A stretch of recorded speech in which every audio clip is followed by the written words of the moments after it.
Hi friends, చూస్తున్నారు కదా కంకలమ్మ గుట్ట జాతరకు వచ్చేసాం అన్నమాట.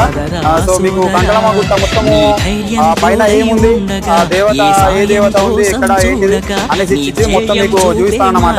సో మీరందరూ కూడా నాతో పాటు నేను చూసిన ప్రతిదీ మీకు చూపించడమే మీరందరూ కూడా వీడియో చూస్తూనే ఉండండి. గుట్ట పైన ఏముంది, ఏ దేవత ఉంది, ఎక్కడ దేవుడు ఉంది, సో ఎక్కడ మొక్కుకోవాలి, ఏం చేయాలి అనేది ప్రతిదీ మీరు చూస్తూనే ఉండండి ఫ్రెండ్స్. ఓకే, చేస్తే సమయం తప్పకుండా నీదే విజయం, కష్టపడితే రాదా ఫలితం, పదరా సోదరా.